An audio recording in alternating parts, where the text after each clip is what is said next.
ओम श्री गणेशाय नमः। ओम नमो भगवते वासुदेवाय। श्रीमद् भागवत में षष्ठ स्कंद 13वां अध्याय प्रारंभ करते हैं। इंद्र पर ब्रह्म हत्या का आक्रमण। श्री सुखदेव जी कहते हैं, महादानी परीक्षित, वृत्रासुर की मृत्यु से इंद्र के अतिरिक्त तीनों लोक और लोकपाल तत्क्षण परम प्रसन्न हो गए। उनका भय, उनकी चिंता जाती रही। युद्ध समाप्त होने पर देवता, ऋषि, पितर, भूत, दैत्य और देवताओं के अनुचर गंधर्व आदि इंद्र से बिना पूछे ही अपने अपने लोक को लौट गए। इसके पश्चात ब्रह्मा, शंकर और इंद्र आदि भी चले गए। राजा परीक्षित ने पूछा, भगवान, मैं देवराज इंद्र की अप्रसन्नता का कारण सुनना चाहता हूँ। जब वृत्रासुर के वध से सभी देवता सुखी हुए, तब इंद्र को दुख होने का क्या कारण था? श्री सुखदेव जी ने कहा, परीक्षित, जब वृत्रासुर के पराक्रम से सभी देवता और ऋषि महर्षि अत्यंत भयभीत हो गए, तब उन लोगों ने उसके वध के लिए इंद्र से प्रार्थना की, परंतु वे ब्रह्म हत्या के भय से उसे मारना नहीं चाहते थे। देवराज इंद्र ने उन लोगों से कहा, देवताओं और ऋषियों, मुझे विश्वरूप के वध से जो ब्रह्म हत्या लगी थी, उसे तो स्त्री, पृथ्वी, जल और वृक्षों ने कृपा करके बांट लिया। अब यदि मैं वृत्रासुर का वध करूं, तो उसकी हत्या से मेरा छुटकारा कैसे होगा? श्री सुखदेव जी कहते हैं, देवराज इंद्र की बात सुनकर ऋषियों ने उनसे कहा, देवराज, तुम्हारा कल्याण हो, तुम तनिक भी भय मत करो, क्योंकि हम अश्वमेध यज्ञ कराकर तुम्हारे सारे पापों से मुक्त कर देंगे। अश्वमेध यज्ञ के द्वारा सबके अंतर्यामी, सर्वशक्तिमान परमात्मा नारायण देव की आराधना करके तुम संपूर्ण जगत का वध करने के पाप से भी मुक्त हो सकोगे। फिर वृत्रासुर के वध की तो बात ही क्या है। देवराज, भगवान के नाम कीर्तन मात्र से ही ब्राह्मण, पिता, गौ, माता, आचार्य आदि की हत्या करने वाले महापापी, कुत्ते का मांस खाने वाले चांडाल और कसाई भी शुद्ध हो जाते हैं। हम लोग अश्वमेध नामक महायज्ञ का अनुष्ठान करेंगे। उसके द्वारा श्रद्धापूर्वक भगवान की आराधना करके तुम ब्रह्मा पर्यंत समस्त चराचर जगत की हत्या के भी पाप से लिप्त नहीं होगे।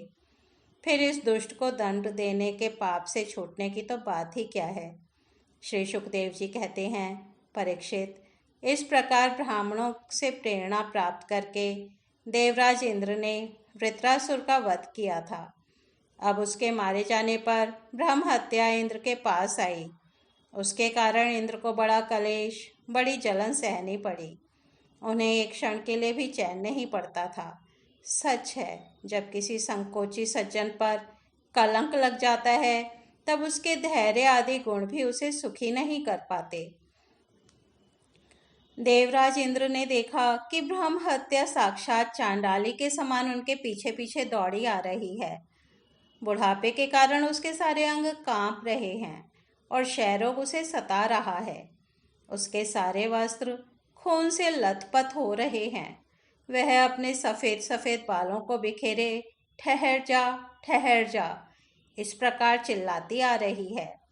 उसके श्वास के साथ मछली किसी दुर्गंध आ रही है, जिसके कारण मार्ग भी दूषित होता जा रहा है। राजन, देवराज इंद्र उसके भय से दिशाओं और आकाश में भागते फिरे। अंत में कहीं भी शरण न मिलने के कारण उन्होंने पूर्व और उत्तर के कोने में स्थित मानसरोवर में शीघ्रता से प्रवेश किया। देवराजेंद्र मानसरोवर के कमल नाल के तंतुओं में 1000 वर्षों तक छिपकर निवास करते रहे और सोचते रहे कि ब्रह्म हत्या से मेरा छुटकारा कैसे होगा।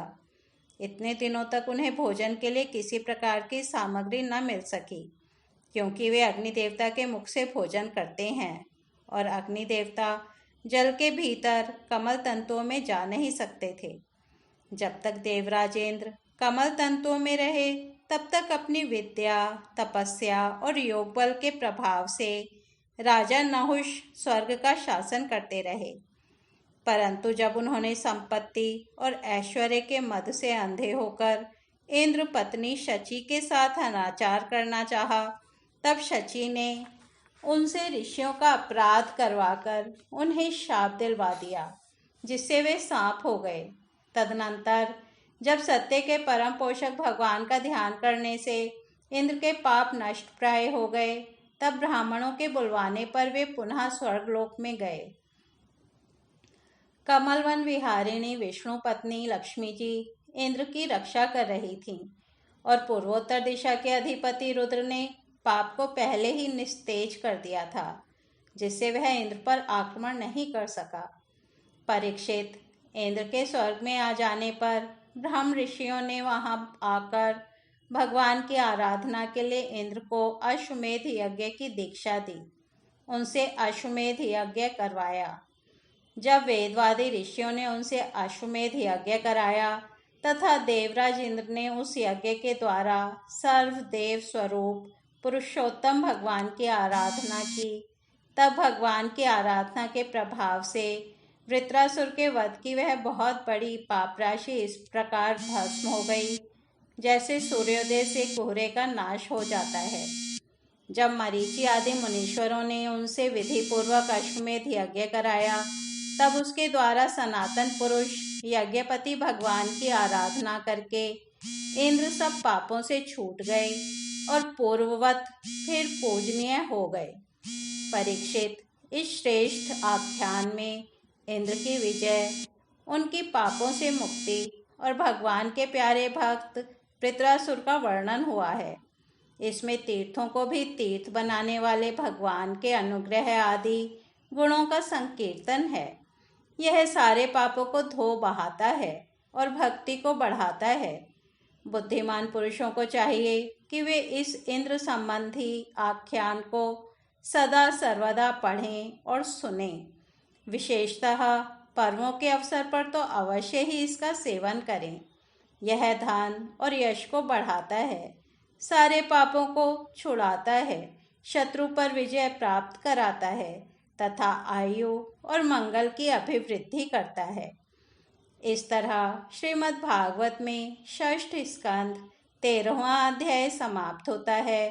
कल हम 14वां अध्याय वृत्रासुर का पूर्वा चरित्र सुनेंगे। तब तक हम यहीं विराम देते हैं।